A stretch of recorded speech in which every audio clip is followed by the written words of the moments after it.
여러분 안녕하십니까?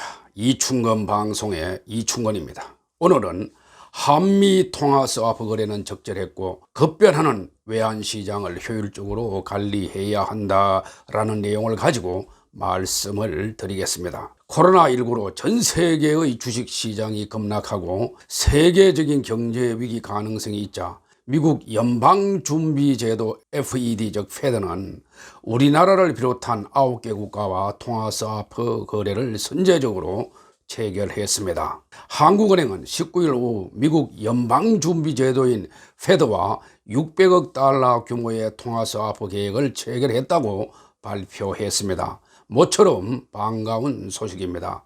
최근 달러화 수요가 치솟으면서 원달러 환율이 급등한 국내 외환시장 안정화에 상당한 기여를 할 것으로 예상됩니다. 계약 기간은 이날부터 최소 6개월, 즉 9월 19일까지입니다. 통화 스와프는 비상 상황이 생겼을 때 상대국의 자국 통화를 맡기고 상대국 통화를 빌릴 수 있는 협정입니다. 한국은행은 통화 스와프로 조달한 달러화를 금융시장에 바로 공급할 계획입니다.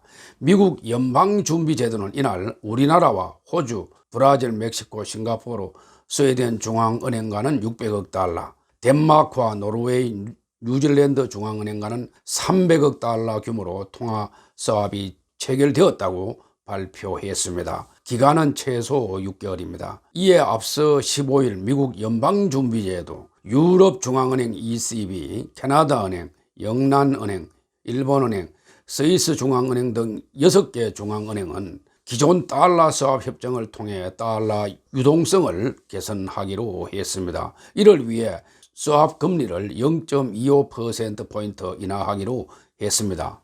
이러한 조치는 달러 대출을 쉽게 하고 대출 기한을 늘리는 것으로 기축통화인 통화 유동성을 확보하기 위해 이루어졌습니다. 연방준비제도의 페드는 직전까지 유럽연합 즉 EU와 스위스, 일본, 캐나다, 영국 등 5개국과만 스와프 계약을 맺고 있었습니다. 이번 체결은 코로나19로 신흥국 금융시장 불안이 고조되자 미국 연방준비제도가 정적적으로 나섰기 때문입니다. 미국 입장에서 한국과 교역 규모를 감안할 때 한국 시장의 불안은 결국 부메랑이 되어서 미국 경제에도 악영향을 줄 수 있다는 계산도 작용했을 것으로 생각됩니다. 통화 스와프 즉 커런시 스왑은 통화 교환의 형식을 이용해서 단기적인 자금 융통을 행하기로 하는 계약을 뜻합니다. 두 거래 당사자가 계약일에 약정된 환율에 따라 해당 통화를 일정 시점에서 상호 교환하는 외환 거래입니다. 통화 스왑은 중장기적 환 리스크의 해증 기능뿐만 아니라 차입 비용의 절감과 자금 관리의 효율성을 높여주고 새로운 시장에 대한 접근 수단으로 이용되는 등 다양한 기능을 제공하고 있습니다. 미국과의 통화 스와프 계약은 글로벌 금융위기 때인 2008년 10월 30일 체결한 300억 달러 계약에 이어 이번이 두 번째입니다. 당시 계약은 2010년 2월 1일 종료되었습니다. 이번 스와프 계약으로 최근 요동치고 있는 환율과 주식시장도 빠르게 안정을 찾을 것이라는 기대가 커졌습니다. 원달러 환율은 2008년 8월 말 달러당 1089원에서 계약 체결 직전 1468원까지 상승을 했습니다. 계약 종료 시점인 2010년 2월 1일에는 달러당 1170원으로 하락했습니다. 한국은행 관계자는 이번 계약은 급격히 악화된 글로벌 달러 자금 시장의 경색 해소가 목적이라며 앞으로도 주요국 중앙은행과의 공조를 바탕으로 금융시장 안정화 노력을 지속해 나갈 것이라고 설명했습니다. 19일 서울 외환시장에서 달러당 원화값은 전일 대비 40원이나 폭락한 1285.7원에 마감해 1300원 선에 근접했습니다. 이는 금융위기 여파가 남아있던 지난 2009년 7월 이후 최고 수준입니다. 원달러 환율은 3월 들어서 두 자릿수 급등 또는 급락한 거래일도 8일이나 됩니다. 이에 따라 이번 조처가 요동치는 환율 시장을 다소 안정시킬 것으로 보입니다. 지난주부터 19일까지 코로나19 공포감이 급격히 커지면서 주식과 국채 및 금값까지 모두 떨어지는 트리플 약세 현상을 보였습니다. 우리나라 외환시장은 주식시장에서 외국인 자금이 대량 빠져나가면서 환율이 1,300원대까지 올라가는 것은 시간 문제로 보는 학자들도 있습니다. 우리나라에서 외국인 자금이 많이 빠져나가는 이유는 시장 개방성이 높고 유동성이 풍부한 탓에 위기 상황에서 손쉽게 주식 등을 처분해 현금화할 수 있는 일종의 현금 지급기, 즉 ATM 기기로 여기는 것이 아닌가라는 지적도 있습니다. 한미 스왑 거래는 최근 달러와 수급 불균형으로 환율 급상승을 보이고 있는 국내 외환시장 안정화에 기여할 전망입니다.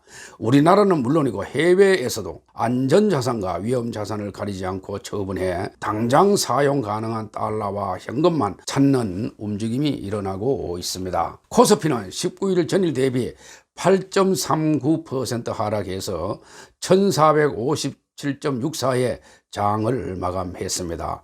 2007년에서 2008년 미국발 금융위기 수준으로 회귀한 것입니다.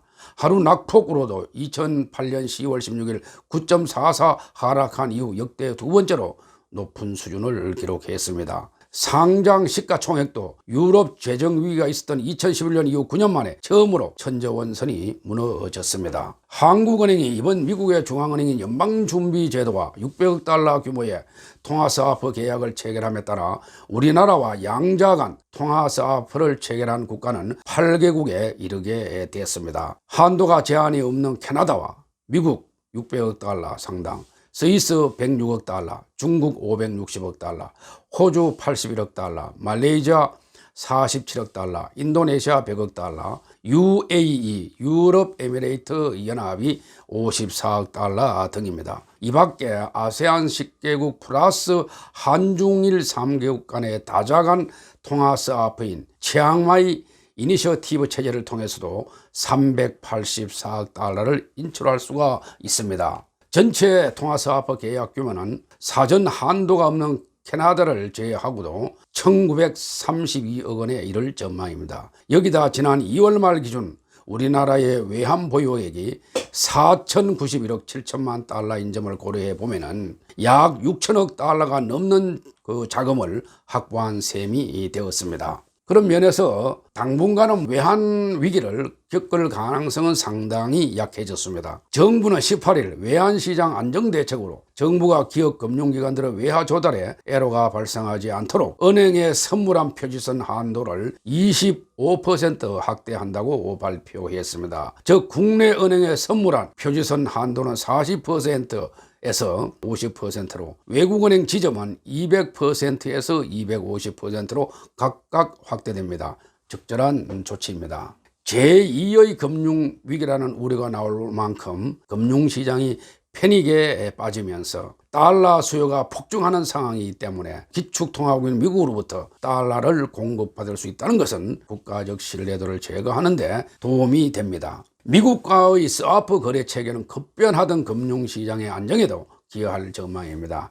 최근 원달러 환율이 치솟는 등 금융시장 불안이 커진 것은 시중에 달러화가 부족해졌기 때문입니다.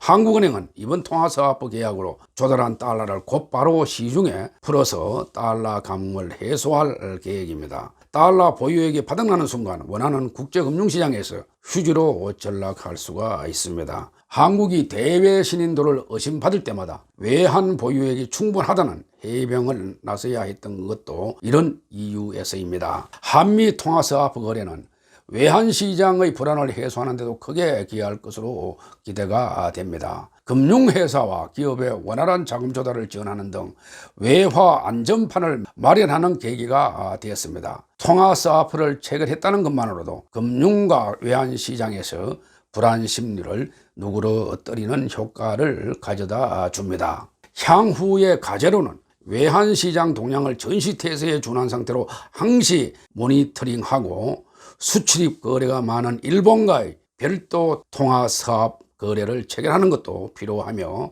치앙마이 이니셔티브와도 사업 금액을 상향 조정하는 것이 필요할 것으로 보입니다. 오늘은 여기까지입니다. 제 영상을 시청해 주셔서 대단히 감사합니다.